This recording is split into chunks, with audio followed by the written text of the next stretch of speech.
The views expressed in this podcast are solely based on personal experience and is not intended to replace professional medical advice.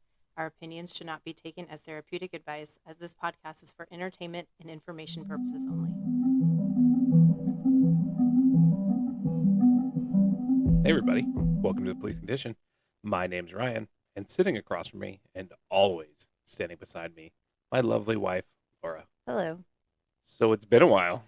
It has. It's been a long while. I'd say sorry, but, we're kind of busy. 4 kids and full-time jobs. Laura's starting her dissertation. Yeah. So, A lot of stuff. yeah, a lot of stuff.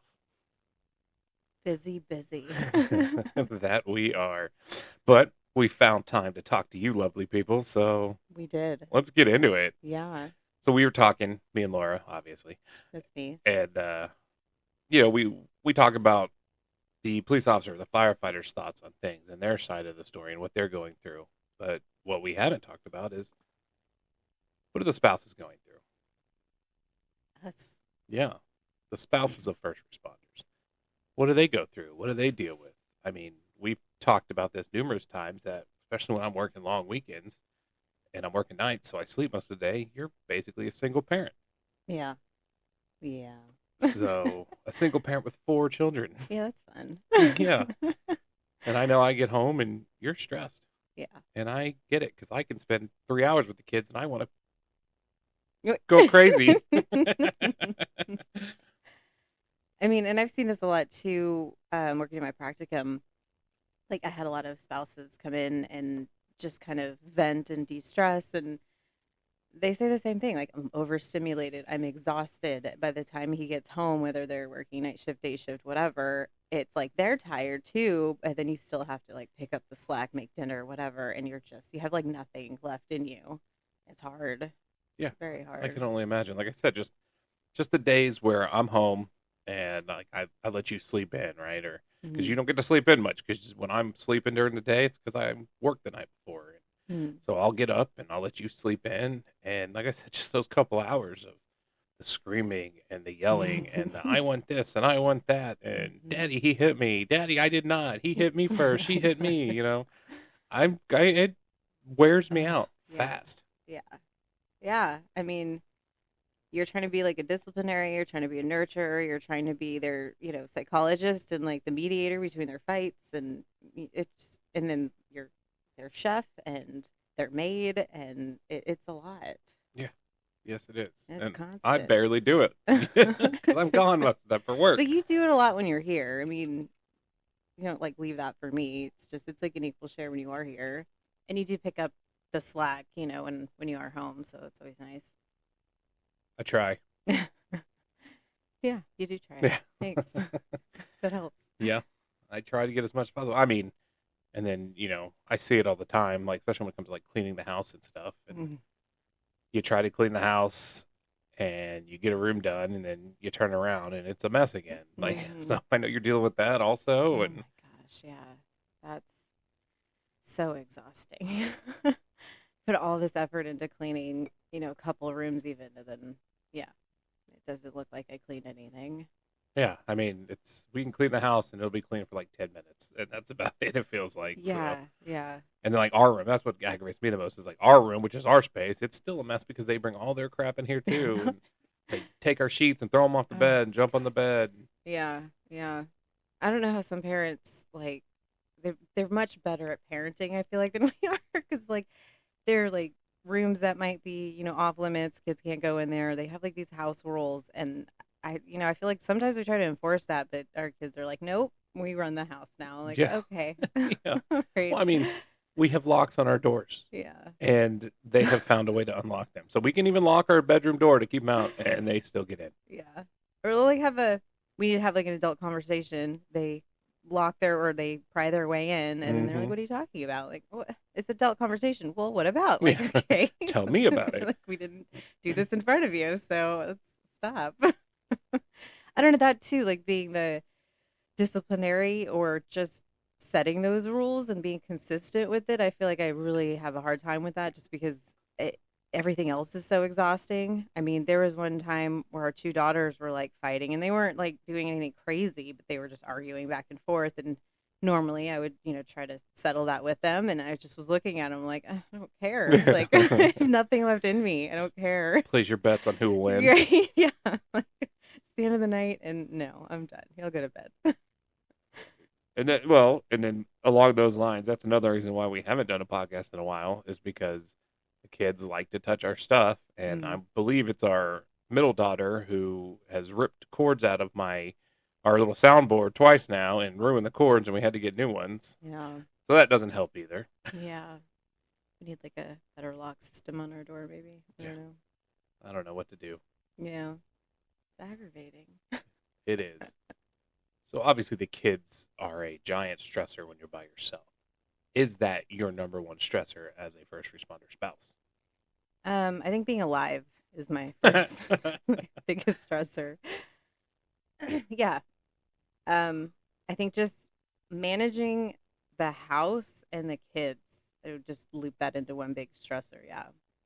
I mean, you have these long shifts, 12-hour shifts, you're gone 2-3 days at a time, and it's like night shifts. So, I mean, well, you leave for work at like 3, start 4, come back 4:30, sleeping, and then you sleep most of the day till you have to go to work again. And yeah, like you said before, like I feel like a single parent when that happens, especially the long weekends when you're working the 3-day long weekends. It is by Sunday night, I feel insane sometimes. Like if there's like the littlest scream or whatever, like my brain just it fries. I don't know. It's bad, but yeah, it's overwhelming sometimes. It's like sometimes I do definitely have my maladaptive behaviors to this where I just kind of disassociate because it gets so bad and I have nowhere to go because there is nowhere to hide. Because they but follow like we just said, me. you can't even lock the doors. So. No, yeah. I mean, I have to go into the shower, close the shower, lock the doors, and like put headphones on for like the 5 minutes. I just need some silence. But yeah, I use my phone a lot to disassociate, and like I know I'm doing it and trying to work through that, but it's hard sometimes. And it's been like the third day, and it's just okay. I can't take this anymore. I'm gonna go insane. Right. Yeah. Yeah, and it's hard, especially like if you need to leave the house when I am home because you want to de-stress a little bit. You go to leave, and where are you going? What are you doing? When are you coming back? What's going on? Yeah. And then for me, when you do that, it's where's mommy? When's she coming home? When's she coming? Is she coming home now? Is she home? Huh? Is she here? Was it the garage? Did it open? Like, no, it didn't. I remember putting them down, not down. I put a movie on for them. I made them popcorn, and they were like happy, and eating their popcorn. And I had to put the laundry up, and I put it in the basket, and I went upstairs. The second I hit the top stair, Mommy, where are you? Mommy, where'd you go? I was like, I was gone for literally a second. Like I'm putting laundry away. It's like that all the time, though. It's like, where are you going? What are you doing? Can we join you? Like, it's a lot. But I love that. I know they're little, and I know this is like a short period of time. They're going to be this little, but at the same time, like little breaks would be great. Just right. Like, some solitude would be great. Well, I mean, today they were outside in the backyard playing. I'm like, okay, good. I can come up and talk to you because you were up here doing something. I was like, I needed to ask you something or tell you something. And it wasn't even. You're right. I hit the top of the stairs, and I hear our oldest daughter, "Daddy, where are you? What are you doing?" I'm like, "You were just outside. How did you know that I was coming up here?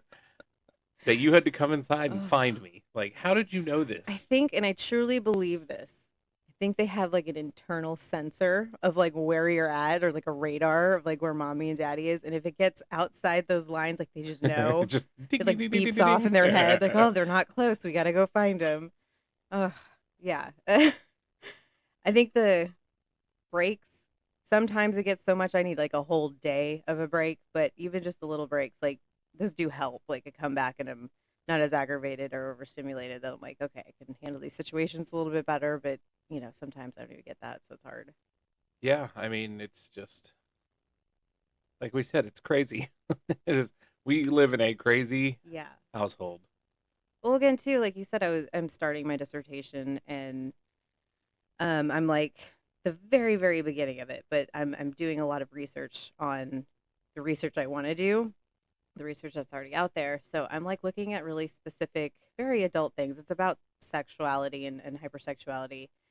And I remember I was like on the computer downstairs. I was just like, looking at all this stuff. I was really focused on it. And then like our oldest daughter comes up, starts talking to me about nothing. And I'm like, to switch from doing like the adult stuff to like talking about nothing was just, it's hard to do that too. Then go back to this other, the research stuff. Like that's hard to do too. And I feel like that is kind of exhausting to switch from back and forth so much. Right.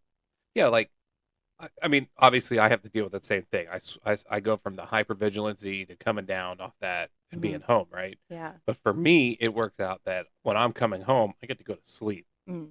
and that helps me out, I guess, because I'm going to sleep right afterwards, and I'm not being talked to and trying to get out of that mode to come back into talking to kids, you know? Yeah.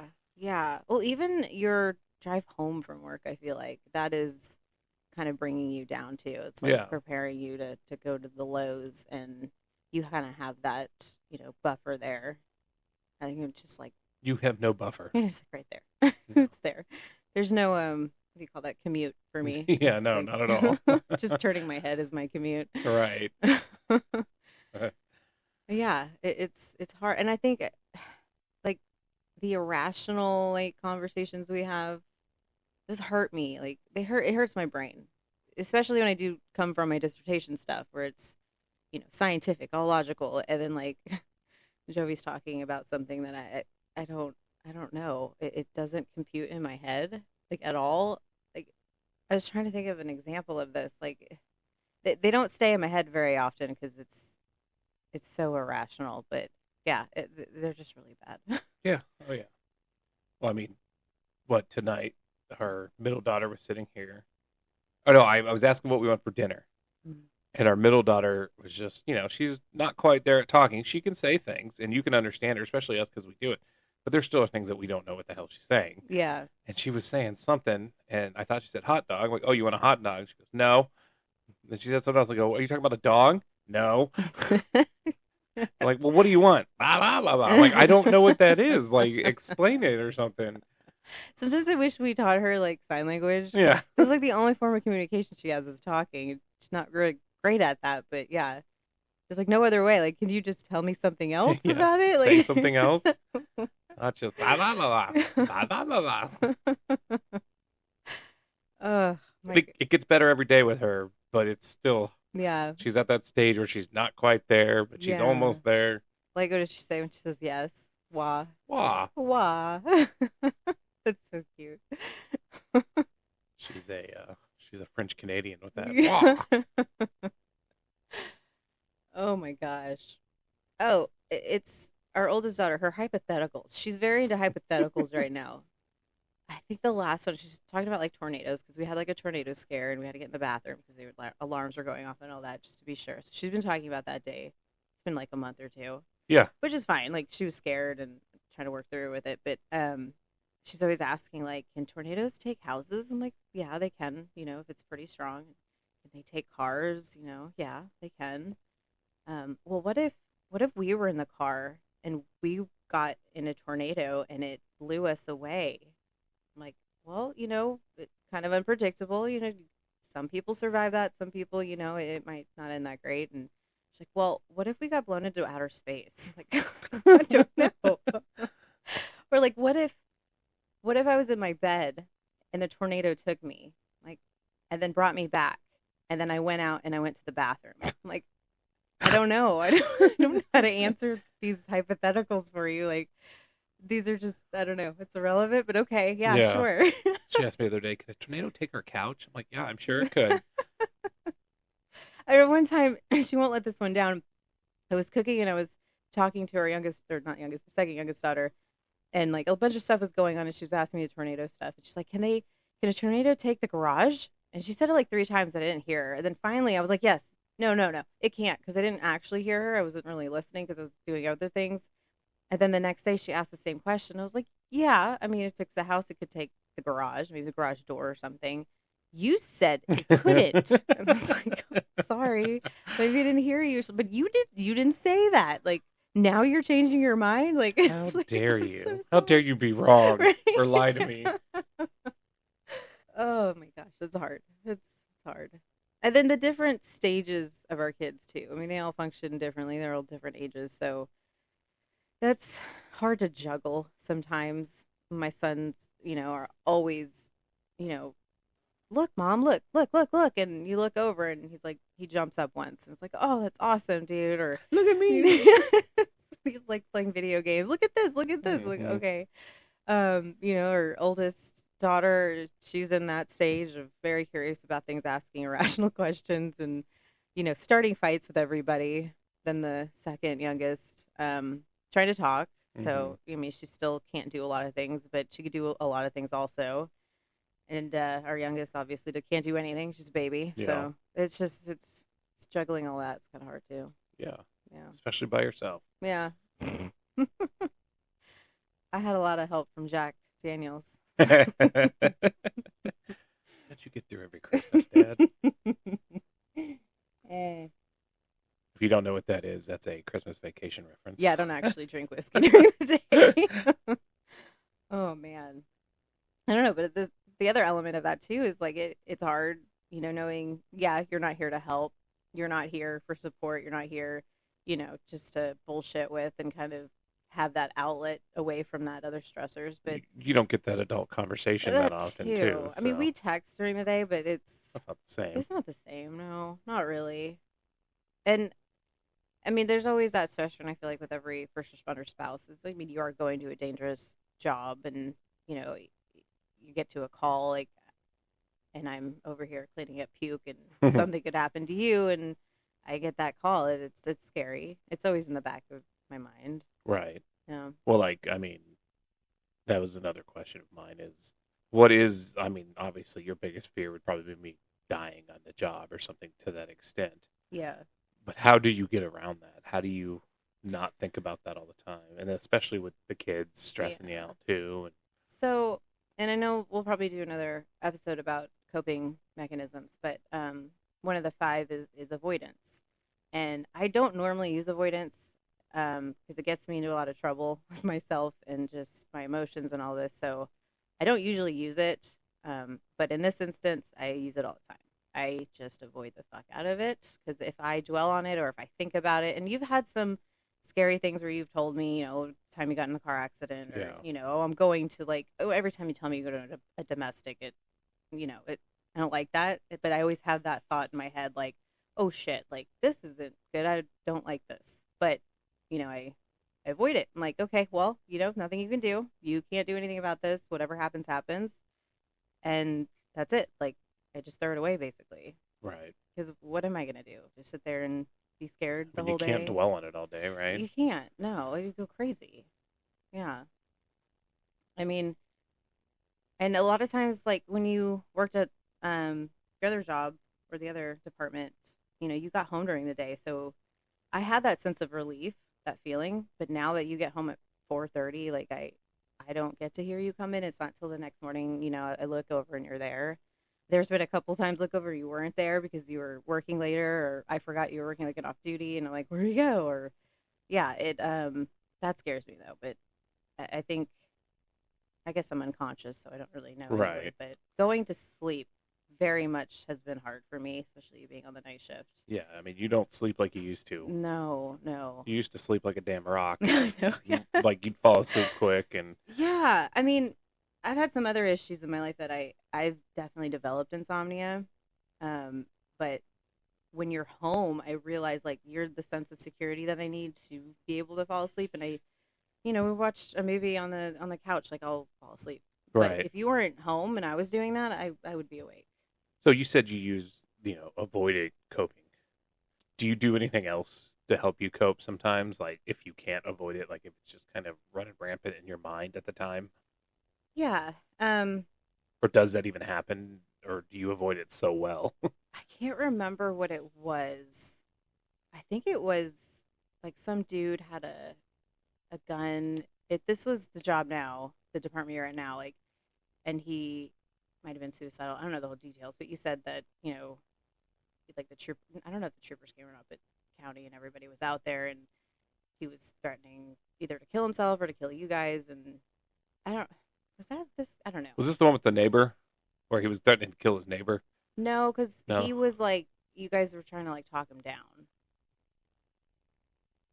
This might have been like the beginning of this department. It could have been the other department. Now I can't remember. Yeah, I don't even remember that one now. Anyway, it was one of those situations. I might be mixing details too, but I remember the guy had a gun. Um, and y'all were trying to talk him down. But yeah, avoidance, I couldn't avoid it because I tried to, and then it just kept popping back in my head. So I used emotion focused coping.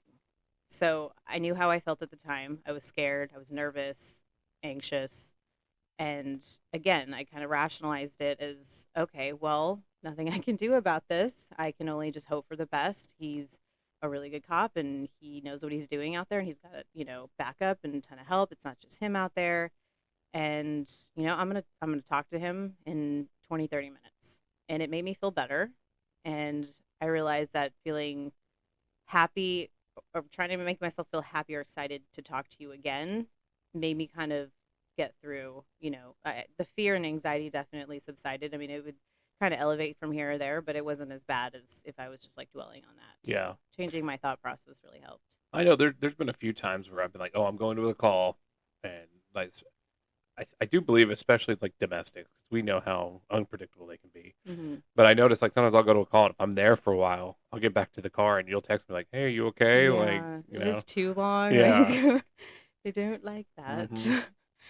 And people use all different types of coping. I know there's a bunch of people like we're in Texas, so spirituality is a big thing. Like if you have a religion or a god that you believe in, spiritual coping is very big, and you kind of just give it up to that third party to help you through that, and that's super healthy to do. Yeah, I'm Yeah, sure that helps. yeah, I don't know, and like for me, I guess a way of coping is, I know what I'm doing because I mean, even I go to certain calls, and you think about it, and all the I can go to routine calls though, and my mind's still going, well, okay, but this could be unpredictable. Anything could happen, right? mm-hmm.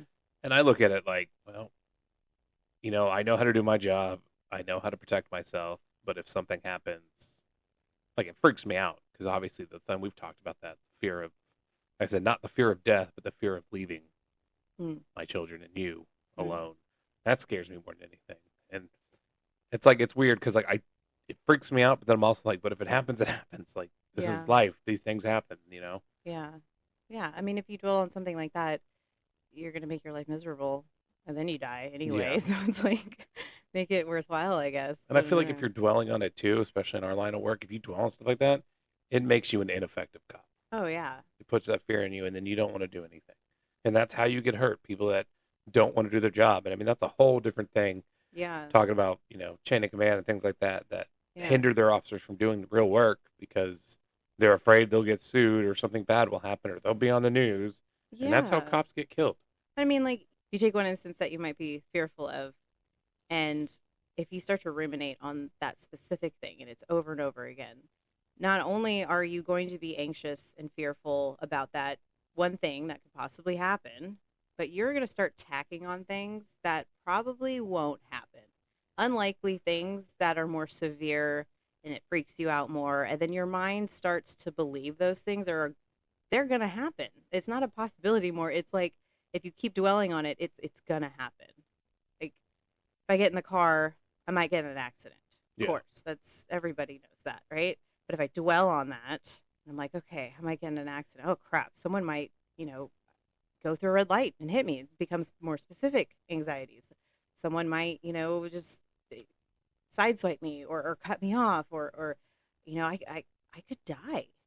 It goes from like could be an accident, could be a fender bender. I don't really want that happening in my car. It's all whole thing to I'm gonna die. Yeah. And then now every time you get in the car, if you're constantly dwelling on that, you're gonna think you're gonna die. And if I had that driving job that yeah, I did have moments like that because I drove all the time, like 16 hours a day sometimes, and driving became this thing where it became really fearful for me because I saw the accidents. It was crazy. People were crazy out there, and I thought, yeah, every time I get in the car, I'm gonna die. That's how I'm gonna die. I convinced myself this is how I'm gonna leave this earth. Is someone is gonna be texting on their phone and they're gonna hit into me going 80 miles an hour, and it terrified me. Yeah. And then knowing that if you die by that, you die by someone else's ignorance and stupidity. Yeah, And And it's that's even worse. not even something you did. Yeah. Yeah. I even had them like pictured. It would be like a teenager, an amateur driver who's like going to a party and like LOLing and bam. LOLing. LMAFOE. Yes. But that's what I'm saying. The dwelling, the anxiety, if you are an anxious person, that's what happens to your brain. And you end up believing those things. Yeah, I mean, and along those lines, and I I think every cop has probably seen this video. I don't remember the officer's name, but everyone will know this story. There was an officer that there's a video of, he makes a traffic stop on an older, I think, Vietnam veteran, and this guy lost his mind. He comes out with a rifle and kills this officer. And the officer never shot at him back or anything. And the background of that story was he got in trouble just recently from his department for doing too much, I guess. Maybe I can't remember exactly the full story or what it was, but I think he had like a use of force issue and he got in trouble for it. Mm. So he goes and he makes this traffic stop. This guy comes out with a gun, and you hear the officer saying, like, I'm in fear for my life. I'm in fear for my life. But he was so worried about getting in trouble that he didn't pull his gun and shoot this guy, and that he ended up dead from it. Oh my God. Yeah. And that's such a horrid video to hear. And like I said, I'm going to say every cop has seen in this video, and just the audio of it, hearing him screaming, and it's gut wrenching. So you're saying the fears of,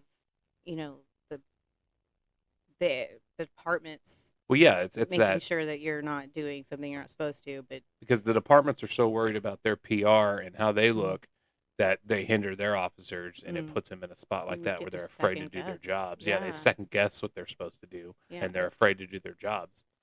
That's ridiculous. But like I said, that's a whole nother episode we can do about when it comes to the chain of command and things like that. But yeah. But anxiety works in the same instance there. He didn't want to pull his gun because what is he fearful of? Losing his job. But instead he lost his life. He lost his life. It's terrible. That's awful. And I feel like it's not just, anxiety, from the first responders' perspective too. Like it's from the spouses too. Like, I mean, we talked about that just now, like the fear of you leaving and what's happening, but I know I said I use avoidance and it works for me. But sometimes I feel it manifests later in like arguments, and maybe so for you too, for that, like, not specifically maybe the fear you might die, but just the stress of being in that lifestyle and knowing you're going out there. And maybe same for you, but I think it does hinder, open communication a lot. Like it hinders a relationship a bit. And it's just hard when you're trying to be tough all the time. And I'm trying to be tough all the time. And, talking about those things isn't something that, like, we do. Right. I mean, and I feel extremely lucky that I can talk to you about these things. Mm. But I know there are a lot of officers out there that be like, oh, I don't tell my wife anything because I don't want to worry her. Yeah. It's like, yeah, but is that good for her also? Like, does she really not want to hear it? And if she doesn't, then fine, don't tell her. But are you just doing that because that's what you feel? And maybe that hurts your spouse. Maybe they want to hear some of it, like to see, like, oh, he went through this hairy situation, but he came out okay. To me, I feel like that would be better because then you can see, like, hey, he knows what he's doing, he knows how to handle himself, and he came out all right. Yeah. Yeah, anything can be unpredictable, but more or less, it's not. Yeah. But if you're a spouse who's more prone to anxiety, depression, maybe that isn't a good idea. You can still have open communication without giving them the secondary trauma. Right. Because I'm a sucker for secondary trauma. Yeah, that you are. You like to hear my growth stories. A problem. It's probably why I'm in the field I'm in, but it affects me, and I sometimes know how to handle that. Sometimes I don't. But yeah, I want to hear the stories, and to me, the more details, the better. I don't know why, but that's it. But some spouses, no, they don't want to hear anything. They don't even hear you got into a call at all. They're just like, was your day good? Yes. Did you just sit in your car all day? Right? Like, what does my aunt say all the time? And she's like, well, when you're at work, just keep your blinders on. Don't do anything. It's like, yeah, that's not how my job goes. Or my mom. Or your mom. She's like, don't talk to strangers. Yeah, your mom's always like, don't talk to strangers. I'm like, that's part of my job. That's my only job. Oh my gosh, yeah. Like no, the Zootopia movie where her Oh parents yeah, call her up and they're like, "Oh, you're a ticket agent or yeah, yeah. whatever." You're a meter maid. Oh, Yes. we're so They're happy. celebrating. I'm like, that's your parents. Yeah, They're so excited. definitely my mom. Yeah. I mean, I get it, but you don't Yeah. want your kids to be in danger. But And in my view of things, I mean, I've been with you through this whole process. I mean, I married you. You weren't a cop, but you were coming out of the Marine Corps. And then you went to jail school. You were a jailer. Then you went to the academy. And then you were a patrol officer. I mean, and you ACO. So you did a lot of different things. And I'm not there with you in the job. I'm like sit in the car with you. But from the experiences you've told me, and all the training you've had, like I have a lot of confidence in you that you're a good cop. And if it's a situation where you need to use your skills, I don't have any fear of you fucking that up. Like I know that you know what you're doing and it's pretty natural to you. You've got that lizard brain and it's always ready. It's the unpredictable shit that might catch you off guard. That catches a lot of cops off guard. right. That shit scares me, but I think it's so minute to basing off like your skills. And I think a lot of people might not know about that with their spouse. Maybe they married their spouse after they were a cop or just didn't go through all this stuff with them. And maybe there might be a fear of like, oh, is he doing his job well? I don't really know how he is as a worker and all this other stuff. But I'm glad, I guess I'm thankful that it's just that small part of that unpredictability that I really have to worry about. Well, I think it helped that I work at such a good department where I got to take you on a couple ride-alongs, Yeah. and I think that kind of helped you a little bit too. Yeah. And I'm a seasoned cop now. You are So two shifts. You're two a seasoned shifts, cop. 24 hours. That's a lot. She was about to I retire. was. Dang it. He was 2 days from retirement. Yeah. And that was cool both those times, great experiences. And I got to see it firsthand too. And that's really cool. I like that. What was it? What words you know? I mean, we didn't have a big call load that weekend for those 2 days, but like what you said, the traffic stops were kind of sketchy to you. The first one, yeah, because I imagined I was on Cops and everything happened on Cops because they didn't, show the boring shit on there. So that's my association. And yeah, after like the second or third one, I'm like, okay, this is routine. We're cool. It's fine. He's got a nice ass and I got a good view. But yeah, I don't know. I think, I was probably peacocking a little bit too because I were knew you were watching, you? sticking it out just a little more. Yeah, you like that? You like that girl? Yeah. I did. I did like it. Yeah, and I mean, I mean, you did cat call me a couple times I too. did. Oh, that's a nice ass there you got, officer. We'd be terrible if we were partners in crime. Partners in crime. Yeah. No, but it's not just that, but even like the mundane shit you do, like sitting in the car for 12 hours is just a lot. That's stressful. Yeah, where'd you out? Where's you out? You wouldn't Yeah. think it would. Like, oh, you didn't do much today. I'm like, yeah, but I was sitting in a car all damn day. Like, it Yeah. still wears you out. Oh my god, yeah. Yeah. So I understand that, like, and you come home and I'm, crazy at that point, had enough with kids and you're tired of shit. So that's hard. I mean, when you're both burnt out all the time, like that's hard. Yeah. Okay. Well, so here's a big thing today. What did I tell you this or yesterday when I woke up from my shift yesterday and, it was my day off yesterday and I told you about my close call. I was on the highway because some idiots got a flat tire and they didn't get off the highway. They just had to stop their car on the highway.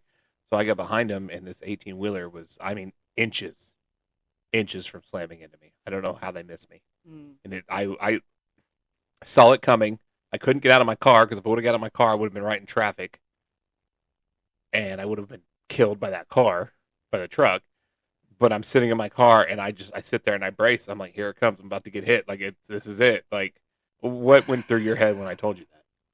So at first, it was like, oh shit. And then, there was like almost like an image of it happening because I'm a very visual person. And there's like fear in that and sadness, anger for the truck driver. Like, and it all happens pretty quickly in my head. And then I might seem to you, which I don't know if you got this, I might seem a little bit of an asshole. Like I don't give a shit about it. And that's where avoidance takes place. Mm.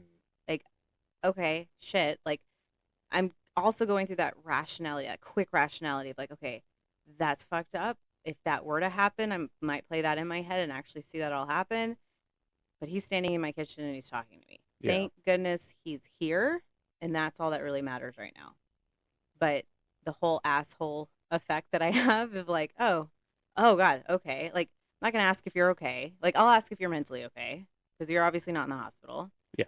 But other than that, like, what can I say? The avoidance takes place because I don't want to keep going on that journey Yeah. of what could have happened. Right. Because it didn't. It didn't happen. It didn't, but it could have. Yeah. And that's a scary thought. Yeah. And I could have lost you in an instant. I would have woke up, you wouldn't have been here, and that would have been I mean, my worst fears. and the way how fast this truck it went past me at like 80 miles. Yeah. So I would have been dead. Yeah. There's no doubt about it. I would have died because I didn't have my seatbelt on because I was about to get out of the car. Yeah. But it wouldn't have mattered. I would have been crushed.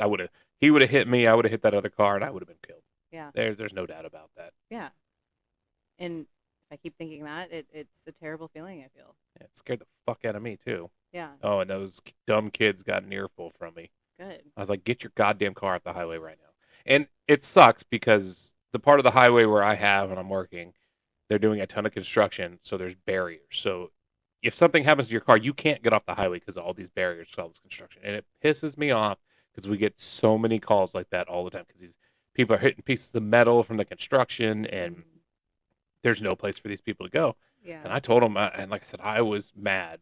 Mm-hmm. And I lost it on them a little bit. I was like, I don't give a fuck about your car and your rims on that tire. Get it off the fucking highway because it's going to be a lot cheaper to get a new tire and rims than it will be a new car or my goddamn life. Yeah. And at the end of it, I apologized for being mad, but I was like, this is why I got mad. They're like, dude, we understand because there were a couple younger kids and they're like, we are so sorry. Like they're all apologetic. We're so sorry. We saw it and it scared the shit out of us. Like we thought it was going to hit you too. And I was like, it's cool. And that too, I feel. Then this could just be me because of the field I work in. I have to be empathetic all the time. In the field you work in, you kind of get cynical because of these kind of people you encounter that are dumb shits and they do the stupidest things that like you almost lost your life because of their actions. And when you tell me these stories, and sometimes I'll express it. I don't know if I did this time, but in my head, I'm like, okay, well, I got to details of who they were. Okay, they're kids, they're idiots. They weren't really thinking. And then when you told me they were apologetic, like, okay, they just weren't thinking. Yeah. Basically, they just weren't thinking. They were thinking about themselves in the car and didn't realize like the situation as it was. So thinking more empathetically for me, I'm trying to keep myself from being so cynical because there was a time where you would tell me stories and I'm like, I fucking hate people. Like, they're pieces of shit. Like, I can't think like that anymore. And it helps me too, not just my future career of doing this with people and being empathetic, but like it helps me not be so angry about things like that. Now, if you died, yeah, I'd be a different person. Yeah, but it didn't happen. So and you would be a single parent. Oh God, for like a couple days. I mean, yeah, it's the humor. Y'all stay away from my wife. The humor like that helps too. Thinking of you dying makes me laugh. That's fucked up. Yeah, I don't know. It was just. Yeah. But, I also look at it like this. Like, if I wouldn't have been there at that moment, that truck probably would have destroyed their car. He would have hit their car because he didn't see me with my flashing lights. He didn't see their car because they didn't even have their flashers on. So. They're so dangerous. I don't understand. They need to hurry up and fix the road. That's all I'm saying. I'm tired of it. Yeah. It'll be another 25 years. Damn Texas roads. Seriously. I-35. They finished the construction and then, time to restart the old stuff. Non-stop. Well, I-35 goes all the way up to Canada, and every single state is finished but us. That's the last ridiculous. one. And I think going down south is finished too. It's our the area, North the Texas DFW area is the only part that they're slacking. Well, I don't think Oklahoma has finished yet. I don't think they've they even haven't? started. Well, no, they have started in at the Choctaw area. Okay. I think so. Well, by the Oklahoma's casinos. Texas, so it's Just the our same hat. thing. Just our hat. Just our hat. But it drives me crazy. And it's another hazard you have to worry about. It's becoming a almost regular occurrence that we're having to be on that highway because people. I mean, what I tell you the other day, we got lucky on this one because it was daytime. But some girl ran out of gas on the highway, and her car was just sitting there in the fast lane. And we got lucky that people saw it because it was daytime, but then a big 18-wheeler with a big double wide on it Mm. with a wide load so no one can get around it. He just stopped in the middle for us and just stopped traffic completely. Like, we asked him, like, hey, can you just stop traffic completely That's for us till we nice. get this going? He's like, oh, yeah, no problem. That's That good. was very nice because then we didn't have to worry about anybody coming at us, and it was Yeah. easier to get the tow truck down the road. And Yeah. so, Yeah. Ugh, it's a terrible road. Avoid it at all costs. yes, I hate it. So let's get away from dumb people and Let's do that. let's go back to talking about, communication with each other and better ways to do that. Okay. I think everybody has Ooh. very unique ways of expressing themselves and communicating with each other. Like we just talked about, like sometimes people don't want to know all the details, some people do. Knowing those types of things is very important. It's hard to with communication when it comes to like first responders because y'all's guards are up like a motherfucker. Mm-hmm. It's like expressing any type of emotion is not good. Oh yeah, that was one of the reasons why I think it took me so long to be open to go into therapy Yeah. and talking to someone because my guards were up. I'm like, Yeah. well, I don't want to tell something, and it gets back to my department, and they don't want me to work there anymore, things like that. Like Yeah. that was a big thing. Yeah. Oh yeah. But I mean, like, even if you're not in an environment where like your department can know, if you're just talking to your spouse or your girlfriend or boyfriend and you are trying to maybe convey something that happened to you that day was pretty stressful, I don't think I think it's very difficult for most first responders to do that just because you're invoking emotions that you don't really want to feel. Right. I mean, I might feel sad about this, and you might not even know that's sadness. You might think it's anger. Like you might think it's something else. But invoking that, it just means that you are experiencing something that, well, I'm tough. I don't need to be doing this. I'm resilient. I can get through anything. Right. But if you're not talking about it, you're not expressing those feelings, you're not getting through anything. You're not Yeah. resilient. And it's good to know anger is a secondary emotion. It is. Yeah. It's not a first emotion. Yeah. If you're angry, it's obviously because of something else. Yeah. It's always good to get down to that. Yeah. But if your partner, your spouse, you come home and they ask you how your day is, maybe you had a stressful day and you're not fully, maybe you might say the details of what happened, that's fine. But like, if you're not explaining how you felt about it, then you're missing an opportunity to talk about not only how you thought about the situation, but how you feel about the situation. Because, like, just talking, it might spring something else up that you might not even thought of before. Right. And then maybe your brain was processing that and now you've brought it forward and you can talk about it. And then, a week later, it's not going to pop up in your head again. Yeah. And that's nice to do, especially with someone that you trust and that you live with, that you have those opportunities to do that. Right. I mean, I don't know how many times we've had conversations and then something else comes into mind. I'm like, oh shit. Well, let me tell you about this too. And like, Yeah. you're right. It just opens something else up. Yeah. And it's funny to me. I think a lot of emotions, I think first responders don't like to admit they feel is fearful, Yeah. sadness, disappointment. I mean, they're pretty much negative emotions, but I feel like that is like a weakness. If I say, well, I felt sad about this, well, I'm just a depressed psycho. Like, just no, you can feel sad about things. You can feel disappointed about things. Everybody does. Oh, I mean, like a big one with me is anxiety. Yeah. I don't like to talk about it, Yeah. especially when it comes Yeah. to work stuff. But I get anxious at work too. Sometimes there are things that make me anxious. Going to certain calls, the idea of certain calls, what could be happening, I get a little anxious. Why don't you like to talk about it?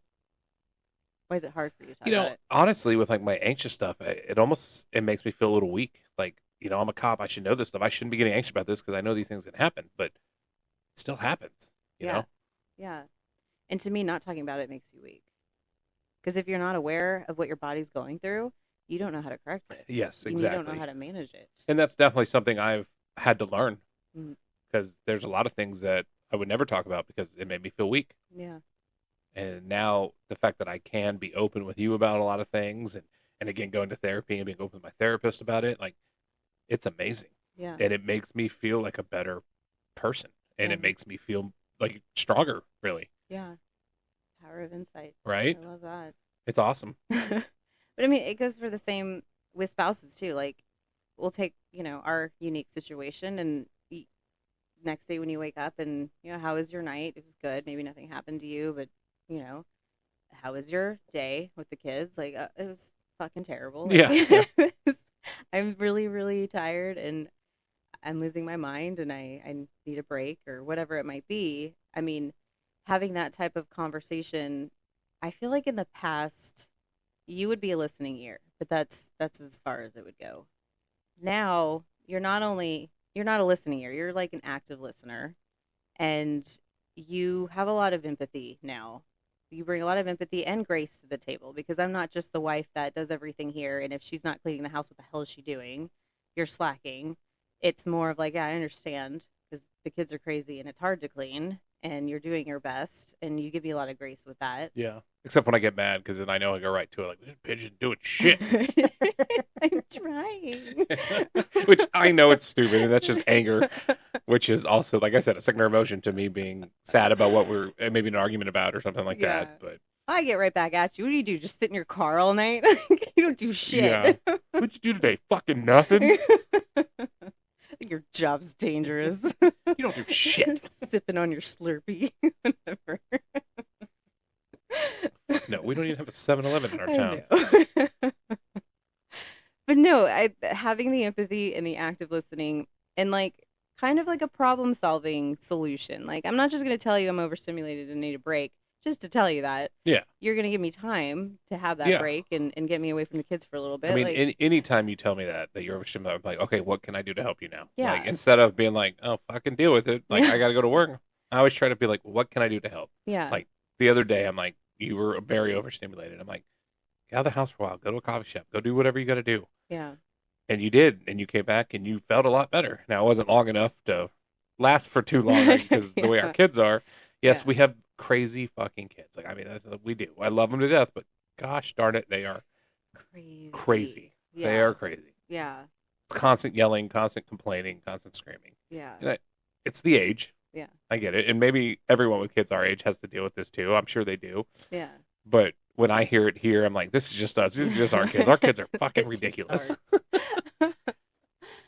And, I know when you have bad days, and it's not just, being stressed at work, but I know recently you were feeling a bit depressed and you were having a couple days it was like a week long that you were just feeling really down and It was more like a month. I was having a bad it just month. progressed, Yeah, I feel it like. really And that did. last It week got was worse and really worse. bad and everything was just you were down about everything. So and this was like a week before Father's Day, but we made like a Happy Daddy's Day and we like celebrated you.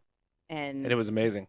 There's instances like that where like if you are had a stressful day at work or the next day, I know it's been in the past, but like I try to get the kids away from you as much as possible. Like you'd be on your phone just disassociating like I do now, and like sometimes I would yell at you for that, but if I knew something had happened or you're just been really stressed out about things, like I would just okay, he needs this. Yeah. It's funny. Like, yes, sometimes I need that quiet and to get away from them. Like today I was getting kind of overstimulated and like they were all jumping on me at once. And I was like, get the fuck off me. Like, stop. Everybody get away from me for just a few minutes, please. Yeah. But, you did that awesome day for me and I loved it. It was so good. And that to me was better than getting away. Mm. It was almost like, yeah, okay, sometimes I need that quiet, but like just feeling the love from you guys was amazing. I loved it. Yeah. I'm glad you liked it. And you got me an amazing Father's Day present. Oh yeah. She got me concert tickets to one of my favorite bands, and I'm excited. I cannot Yeah. wait. I'm excited too. Oh, you're going? Oh, guess not. I'll watch the kids. When you watch the kids for me? Well, so then that's another thing, too. Like, you're with the kids all the time, and then I come home, and I'm with the kids, and I don't really do a whole lot outside. Like, I played hockey, but I didn't get to play this season. It didn't work out with my schedule, and I haven't gotten to play it all this season. Mhm. And it sucks because that was a good release for me, but you had something you were doing and you had to stop doing it for a little bit too. So I'm like, well, it's not fair that I get something to get away from and she doesn't.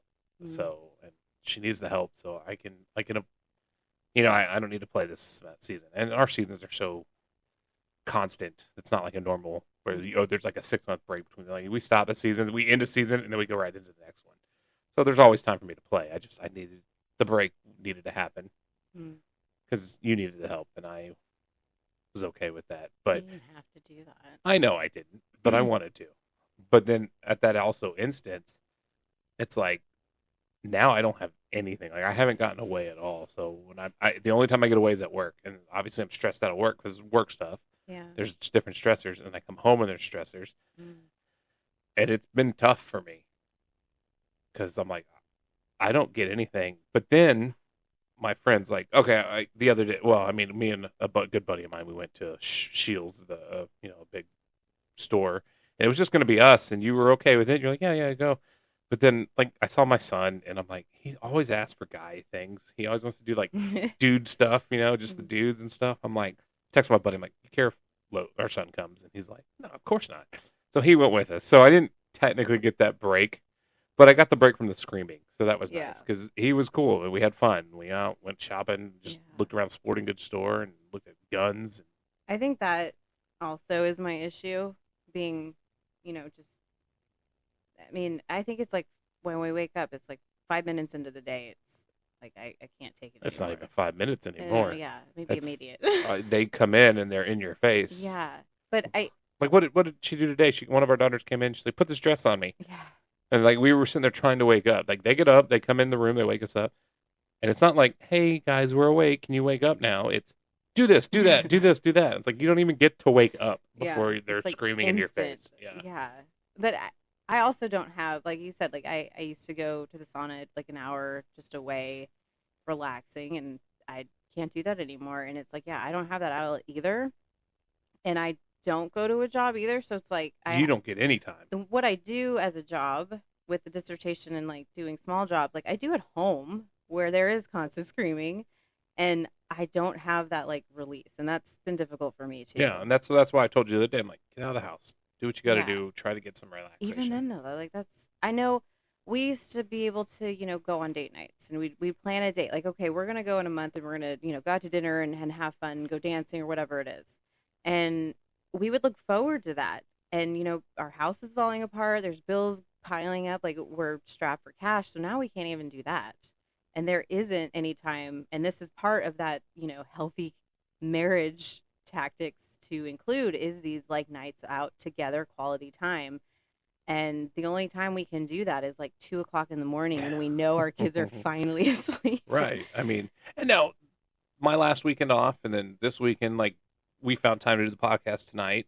But then, like yesterday, we went outside, no electronics, and we've done that a couple nights now. Yeah, and that's true. that's always awesome too. I mean, Yeah. we still got to deal with the kids coming down, but once they fall asleep, then we can just relax and talk. And like Yeah. the other night, Saturday night, we just talked about bullshit all night. Yeah. Listen to music, talk about bullshit. But it was amazing because Yeah. the kids fell asleep, and we got just time to be adults together. Yeah, that was nice. And that too, like it used to be like just buffers until we got to our date nights. I just feel like we're missing like having fun. I Yeah, guess, yeah, together. We're in a weird spot right now, trying to get you done with your stuff. And, Yeah. of course, I don't make as much money as I used to at the other jobs, and that's a whole different thing. It's give or take. It's like you have an amazing chain of command for a smaller department, but the money's not good. Yeah. Or you work for a department with good money, but you get shit on all the time, and you're just a Yeah. number. I'm not a number here. I'm a person, Yeah. and I get treated like it. My chief treats me like it. My sergeant, like I said, sergeant's my friend. We've been friends for a while. The chief has now become friends. We're friends. Like I'm not a number to them. I'm a person. Yeah. And it's nice. And I know this is like a sacrificial couple years, and we'll get through this. And this is, you just got to push through. It's hard. It's challenging. It's tough. Right. It sucks, but we'll get through it. But I mean, like if you have those means to do those things, that's very important to, especially first responder spouses and relationships, to actually have that time to do and have Yeah, quality it time really together. is. And I mean, that's why even if we know we can't, we try to find nights where we can just talk. Or one night, what did we do one night? We did put a thing on the TV to learn how to do certain type of dance, Oh, right? yeah. And we were sitting there dancing, and obviously the kids still came down a couple times, like, "What are you guys doing?" And my oldest daughter, she hates when we touch, so like she came down and we were dancing. She's like, "No, what the hell is this?" How dare you? Not in my house. Yeah, because they control everything. Yes. They rule this house. I guess it brings me to the point of like commitment. Like, okay, so when you first start riding a bike, and what happens? Like you have to learn. You get instructions, but really the main thing is like you might fall off that bike, you might get some scratches, you might get some bruises, but you keep doing it. And you're consistent with like, okay, I'm gonna ride this time, and then eventually you ride and you don't fall off the bike. And I feel like that's the same with like healthy relationships. It's like if you are committed to each other and knowing all the difficult challenges that we have to face every single day, there's going to be some scrapes and bruises. There's going to be Yeah. times where you want to just tap out. But if you're consistent with each other and yourself and know that you're there for support, you're going to eventually ride that bike Yeah. together. And then open and honest communication Yeah. helps Yeah. 1,000 times, a million times. Like, I mean, Yeah. that's the biggest thing right there. You think it's hard maybe for some first responders to be open and honest when it comes to communication? Oh, very much so. I mean, it was for me for the longest time. Yeah. And I still have trouble with it sometimes, you know. I'm not perfect. Yeah. I'm a lot better than I used to be. Mm. But yeah, it's definitely hard. I think that what is it? Overly self-reliant is a big factor in first responders, and it comes with a lot of maladaptive behaviors that come with that. Because to be overly self-reliant, you think you can do everything, you can fix all your problems. That I don't experience negative emotions. I'm fine. I'm resilient, and that kind of attitude is very detrimental, and will get you into a lot of trouble. Yes, it will. A lot of trouble. And we see it all the time. Yeah. I've been there. Mm. I know. So, Well, not just like shady shit or like, you know, very personal, life changing things. Like, it could be anything. Like, even if you're not expressing those negative emotions to your partner, like we were talking about, I mean, it's going to catch up to you sooner or later. Yeah. Or your partner is going to think you're, this person that you're actually not, because you're not expressing those things. So you come home from a day that's pretty stressful and you're like, oh, no, I'm fine. It's fine. yeah. And then you aren't fine. And then later, this is why we see a lot of, domestic violence in cops, especially. You blow up. They Yeah. blow up and it manifests that way. Like, I didn't express these emotions. They're bottled up inside me and it exploded. Like your spouse has no idea. Has no They idea. don't Like, understand what the hell's going on. hell? You're Yeah. a nice, calm person. What happened? But yeah, it's tough. Like we say every episode, don't be afraid to talk about it. Yeah. Would you rather talk about negative emotions or would you rather hit your wife? That's the way I look at it. Oh, I thought you were asking me. Oh, I don't know if you wanted my answer. Just kidding. I know just what your kidding. answer would be. But no, because if you're not going to talk about it, something's going to happen. I'm not saying like everybody, because they manifest in different ways. Not every time is you're going to hit your wife or your spouse, but Manifest in alcoholism. yeah. Manifest in domestic abuse. Manifest in cheating. I mean, there's all different things. And domestic abuse definitely has a very unique factor into why you're doing that. So I'm not saying that every cop hits their spouse, because they don't, but Right. it's just a higher rate we see. Yeah, it is. But But yeah, like I said in the episode we talked about it, don't. just don't. Just don't. But to me, like, I look at that kind of behavior and I'm, you're out there protecting and serving, and yeah, that definitely probably has a lot to do with like a lot of past Is that trauma. double positive? Definitely, probably. It's a contradiction, maybe. I don't know. There's got to be pent up aggression from like a childhood trauma or something. Like, there's something that happened before you became a cop that makes you act on violence. Yeah. And that's something definitely that is just deep seated and something to look at. And maybe the having a gun and having the stressful environment definitely triggers that. But And then the authority probably doesn't help either. that's true. Yeah, that's a big factor. That's probably why it is cops that are Yeah. out of all the first I mean, responders. I've seen a lot of guys more rampant when I worked in the jail. Hit their wives. No. Go over their house. I go watch them. No, it was probably more rampant in the jail where, I mean, you still see it on the streets too, but I definitely saw it a lot in the jail. That's probably because I was closer to it. I saw more, around these people more than on the streets because, you're on your own a lot of times on the streets. But guys and women, I'm not trying, it's not a sexist thing that I'm saying, but mainly women and the really skinny, scrawny guys that got into the job. They would come in with this, I'm the badass attitude. I'm I have a badge. I'm better than you, Mm. and you're gonna respect my authority. Like Carmen. It's basically what it was, Yeah. and it never ended well for those people. Yeah. They got the most shit from the inmates. You know, some of them got attacked. Like I saw that happen. Like Mm. it, it seems to be more rampant when it comes to like I said, women or these really skinny or even not even just really skinny ones, like the really skinny ones or like the really out of shape fat ones too. Why Like do you think it was those people specifically that showed that more? maybe bullied as kids because they were just like super skinny or super fat. Maybe I mean I don't really know, but it's like they just came in with this head or really young too. Mm. That didn't help either Mm. because at the jail they'd hire you right at 18, and an 18-year-old to give an 18-year-old a badge, and that's why you'd see a lot of 18-year-olds get in trouble for being out there and acting like they're cops, even though they're just jailers because Yeah. they don't have the rationalization of you're just a jailer, and once you leave the jail, you got no authority anymore. Hmm.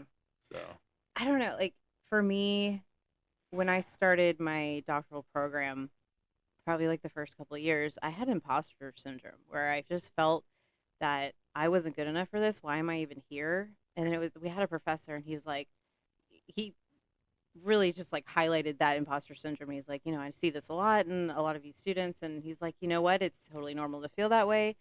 But you went through an undergrad degree, you went through a master's degree, you did all the steps to get accepted into a doctoral degree. Like you are here for a reason. Like you did the things that you needed to do, you achieved them, you worked hard to get here.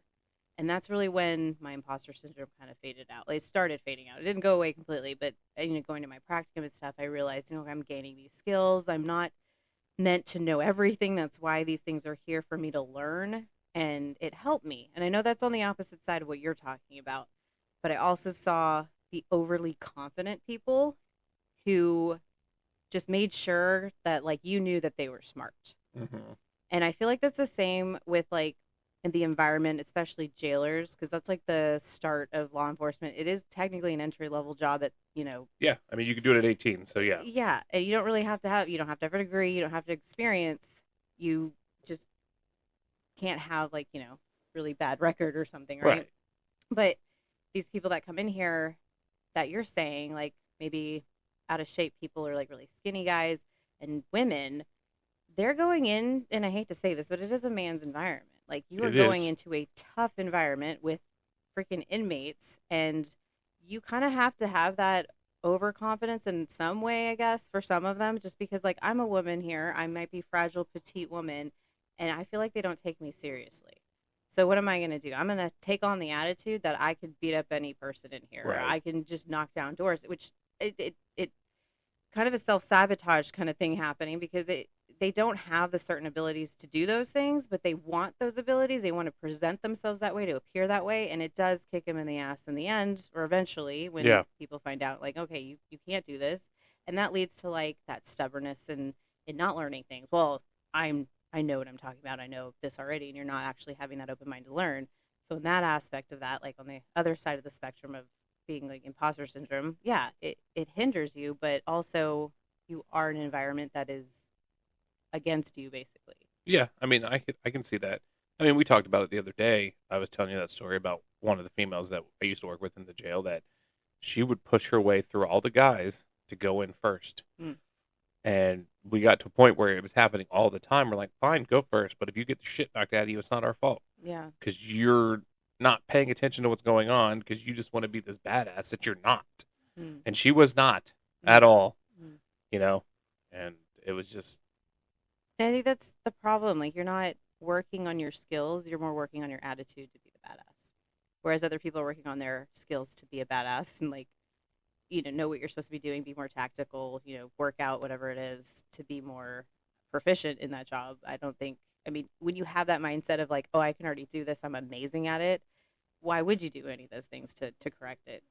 yeah, I mean, that's a huge problem because if you're not correcting the way you do things, and like I said, and I hate to say it, but a couple of us guys were getting to, or most of us guys are getting to a point where we're just like, fine, let her go in first, and if she gets the shit knocked out of her, then we'll go in and help. but Yeah. she thinks she's this badass, and she's a little tiny 115, 120 pound girl. Like, what are you going to do against a giant male Mm. that's already pissed off because he's in a fucking jail Mm. when he starts to beat the shit out of you? I think in those instances, it's like you gotta learn the hard way Yeah. with people like that. But then it not only puts her in danger, it puts everybody else in danger too, though. Because True. instead of us going in first and this inmate being like, okay, I'm not going to fucking do this, he's already in a mindset of fighting. So now we have to fight this asshole. And Yeah. Yeah, it's tough. It. I mean, to me, it's also kind of sad. It's just people are that, hard headed about those types of things and what they can do, and obviously other people see it otherwise, and there's just really no getting through to those people, and it's kind of annoying sometimes. yeah. And I mean, I'm not saying I was a badass. Like, I knew a little bit. I knew enough. I was on the special operations team, so I knew probably a little bit more than a lot of the people. Badass. Yeah. But I also knew that when you go in as a team. Yeah. Because you can control it better as a team. You don't just run in on your own. Mm. I mean, there are instances where you have to, but most of the time we go in as a team. You enter a cell as a team, a SWAT team. You enter a building as a team. Mm-hmm. So you have someone there covering you. You don't just jump in front, push your way to the front, and push through and go in. Mm. It's not smart. Yeah. Yeah. It's not tactically sound. Yeah. It's best to be in the middle. Like, in psychology is like the two ends of that is like the extremes, and then like the middle. It's always like the best way to go. So like obviously we're talking about it, imposter syndrome. I don't think I have the skills for this. I shouldn't be here. And then the other side is I'm a badass. I can do anything and everything despite my size and who I am and my skill set. But if you're like right in the middle, where you have that confidence, you also have the awareness that, well, maybe I need to work on things, or these things could happen and I could adapt to those things. I mean, that's the best course of action, I feel, for anybody. It's hard to get there sometimes, Right. but yeah. Another one thing about this person, though, is she was always one of the ones that always like, oh, Miller's an asshole. He's a real asshole. Like, I'm like, no, I'm just telling you because I've been doing this job for a long time, longer than you, Yeah. that there are certain things you shouldn't do Mm. and you should watch out for. But because I was telling her she was doing something wrong, I was an asshole. Mm. You're kind of an asshole. Yeah, at the end of my career in the jail, yeah, I was definitely becoming an asshole because I hated being there. Yeah. I wanted to be on patrol. I was already certified, but I was still stuck in the jail. Like, yeah, Yeah. That's understandable too. it's just one of those things. Yeah. I'm trying to think like the difference between me being your spouse when you were in the jail versus you being on like patrol. Oh yeah, I mean, that's a whole different ball field. Either way, I don't think I ever worried. I don't think I ever worried. really.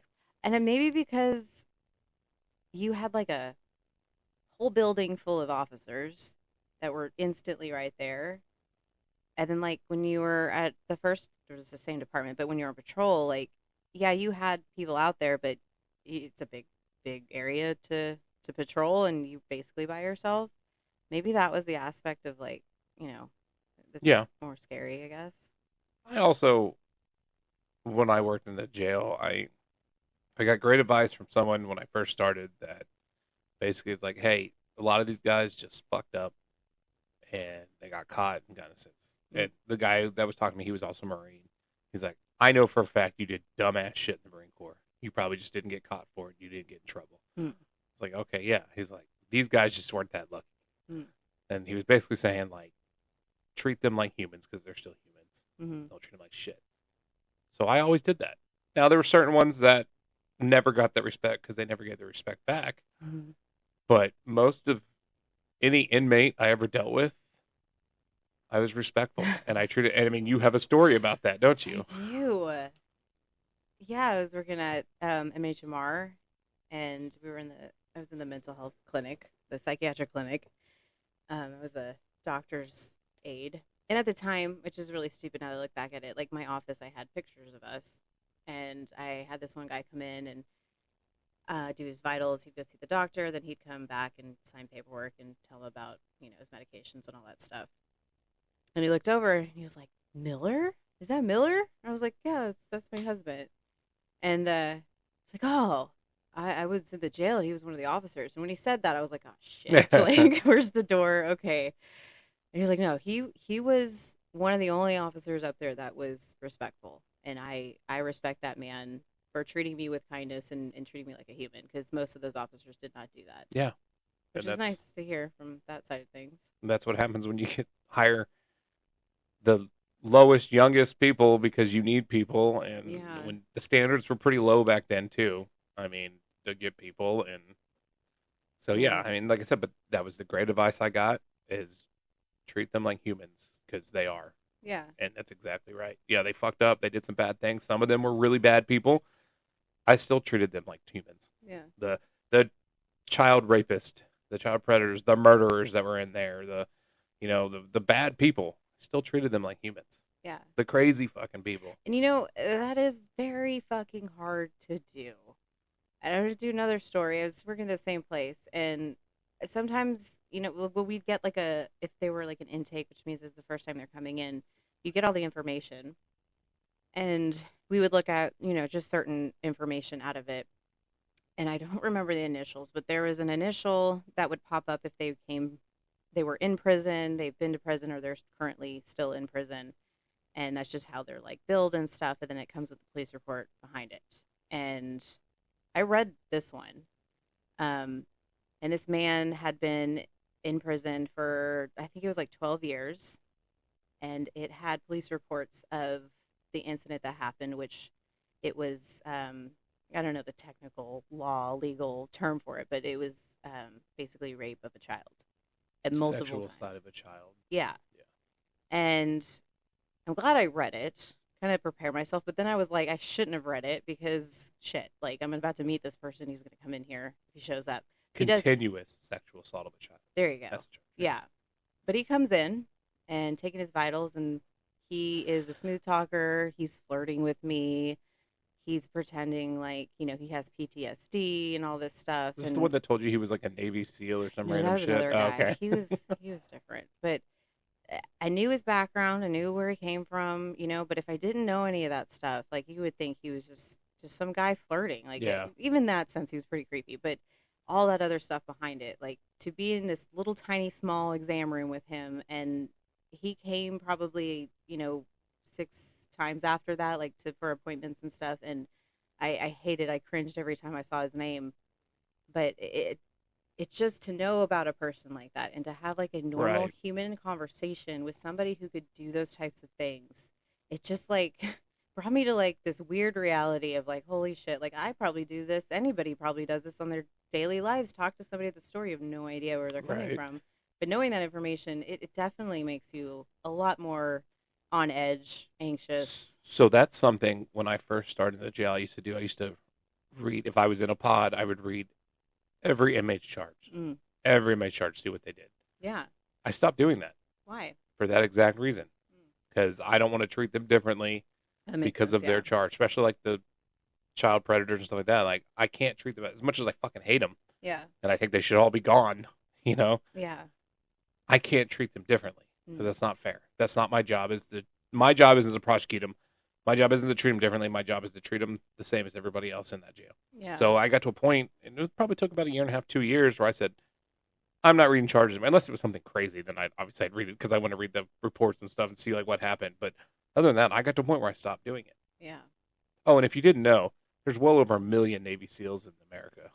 What the hell did that come Well, from? because that one guy that you said that told you all those stories that he was Navy SEAL, CIA. There's so many CIA and Navy SEAls that are out there. 'Cause Oh, okay, I see what you're saying. people like to say that stuff. I mean, this guy, he was delusional. Yeah, He was very like clinically.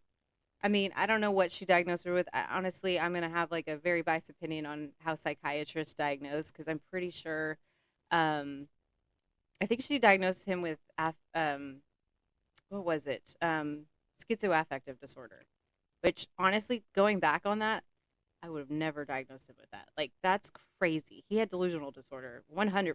Like everything he was saying. And I think she was still skeptical because maybe she didn't understand or know a lot about like military stuff, but just his background alone, like I don't know. This might be more forensic psychology, but I would investigate the fuck out of that. And I know right. that's not the setting to do that in, but I would be really interested to see like what that was. Well, I just remember you coming home and being like, is this true? I'm like, I no, was like, none of that is this true. seems really Yeah, I'm fishy. like, nah, none of that is true. None of that is how it works. I mean, his girlfriend brought him in, and this man did not look like he's ever worked out. Like, he wasn't fat, but he was just like shapes. Yeah, Just didn't look like he was the type that he ever worked out or knows how to do like an arm curl. Like, I don't know. And that could just, that's a distortion on my end because I don't know his life, but just looked like that. right. But she brought him in, and like, I remember the doctor I was working for, she was like, yeah, he just divulged all this like Navy SEAL stuff to me. And that's what threw her off was like, this was pretty, if it was true, top secret stuff that he's just talking to me about, which is psychiatry. Yeah, you're allowed to do that. It's a shared environment, but he was just willing to tell her. It wasn't like she had to get it out of him. He was willing to tell her all these things. And then his symptoms didn't match like the experience, I guess. Right. Well, I mean, every Navy SEAL writes a book now, so. That's true. That is true. But his Navy SEAL experience was he was what is that called, espionage. Yeah, yeah. His shit was so. Yeah, When you told me it was it so just seemed, and it could have stupid. been true, And but it wasn't. to me, I want to know evidence. I have to have evidence to see that this is actual facts, because in his demeanor, his affect, just the person he was, how he presented himself, it just did not scream Right. Navy SEAL. It didn't scream Army, even like just a private in the Army. So I don't know. Didn't even scream Coast Guard. Yeah. I think too, he was very articulate on PTSD symptoms rather than actually having the symptoms. What Like it actually was. he Yeah. researched like what it was, and he was able to bring that to the table. But there was no like understanding of like how he experiences these symptoms. Right. Yeah, delusional disorder, I would say. Yes, But, very much so. yeah. Yeah. Well, any other things you want to talk about being a spouse before we end this tonight? First responder spouse. Yes. Obviously. I don't know. I think everybody's situation's unique, different. Um, it's hard. We all face challenges, especially if you have kids involved. But just the fact that you have such a stressful job coming home, and what I'm doing is stressful too. I feel like just trying to get through my doctorate and wrangling kids is hard and it's stressful. But for me personally, I feel in my background, I was raised in a house where my dad was a pilot. He was gone most of the time. He'd be gone for days. My mom would take care of the house. But again, there's that like traditional Italian style marriage that they had and they still have, that like mom was in charge, not in charge. I wouldn't say that word. That would be a trigger word. But mom was taking care of the kids, the house, everything that had to do with like functionality in our lives, everyday lives. And my dad was the breadwinner. He worked. He Right. provided for his family. And I grew up with that aspect and like being a woman, like, oh, that's what I should be doing. But I fell in love with psychology. I had a lot of ambitions. I know my mom had a lot of ambitions, and she did some of them, but I don't. She could have done more. She's a very ambitious person, and I felt in my life I didn't want to miss that opportunity. And thanks to them, I haven't. Right. They've funded a lot of my schooling, actually most of it. And if it wasn't for them, I wouldn't be here. But I take that on as my life as a mother and as a wife. Sometimes in the past, I was being that traditional wife where all that burden was placed on me, and it was more stressful than anything. Yeah. I mean, that killed me. And I was trying to fight so hard to change that, even though nothing was changing. Because how do you change something like that unless we're not aware of the things that we're doing and aware this is actually happening? And Right. I think in the recent years, it's changed. You are very much an equal partner in all of this. And I don't have to feel guilt for, taking a break or feeling like this is all my responsibility, because it's not. It's my responsibility when you're gone. But when you come home, like, it's both of ours. Right. Just like it's my responsibility when you're gone. Yeah. It's a equal, like you said, equal partnership, equal share. Yeah. Yeah. Yeah. So, yeah, it's been nice in that aspect. And I think that's really important for a healthy partnership is to know what actual roles you really want in the marriage. Do you want a traditional marriage, which is fine, it works for people? Or do you want like an equal marriage, a progressive marriage that you both are working towards something and you can help each other out and be committed? But like you're saying, open communication, very, very important. And when I say open communication, open and honesty on both ends, being able to share things without judgment, without, criticism, bring a lot of empathy to the table, a lot of grace for your partner. That helps. The commitment, always, striving through the hard times, and knowing that, this isn't going to last forever, that we'll get through these bumps in the road and these challenges. We can do it together. You're not always alone. And then support, if you're like me, I'm an introvert. Isolation is something that I really enjoy. Maybe not to the extreme of isolation, but just away time, time to myself, time to reflect. Some people, they like, communities, people, friends, family, talk to them. I mean, I know a lot of departments have like spouse groups that, get together and they talk. That's great. Just having that support of other people, or people who are spouses of first responders, or people who aren't. Maybe you want to get completely out of that and talk about something else. That's awesome. But support's very, very important to that too. Yeah, very much. Yeah. And getting away, like I said, date nights, quality time. It's hard, but try to make time for just yourselves. Yeah. Just you and your spouse. Yeah. I know it's hard. Believe me, we know it's hard. Yeah. But when we get it, it's nice and we love it, and it helps a lot. Yeah, especially your kids. Yeah. Yeah. I mean, we got lucky in April. We got to take a little vacation for our birthdays, and that was nice. Yeah. But then it's funny, like all the stress, and then we're gone for a couple of days, and we're like, fuck, I miss the kids. Yeah. Bittersweet kind of. I miss the yelling. God dang it. Yeah. That's life, though, when you love something. Yeah. Yeah. It's Well, true. alrighty then. We appreciate y'all listening tonight. Hope you enjoyed it. Again, like we always say, if you want to get in touch with us, you can get in touch with us at thepleasecondition@gmail.com, or you can message us on Facebook, like our Facebook, like our YouTube, like our Apple, like our Spotify. Share us. Let people know about us. Especially if you like what you hear, let people know about us to hear it. I think this is a great episode tonight. Yeah. I think spouses don't get enough sometimes. I think, especially when you're a spouse first responder, I don't think you get enough credit for the things you do, and you should. So if you're a spouse that maybe doesn't understand the dynamics, the challenges of your first responder spouse, and if you live in the DFW area, I know First, with the one instead of an I.org, they do a lot of couples retreats where you get to learn that, and you get to kind of bond with your partner and understand. Yeah, we went to all one sorts of time. things. Yeah, Mary, yeah, it was awesome. yeah. They do a 2-hour, they do a 4-hour. Just contact them if you're interested, and maybe your department does that too if they sponsor it. I don't know, but it's a really cool experience. You learn a lot. Yeah. All right, everybody. Well, again, appreciate y'all listening. My name's Ryan. I'm Laura. And we are 1042.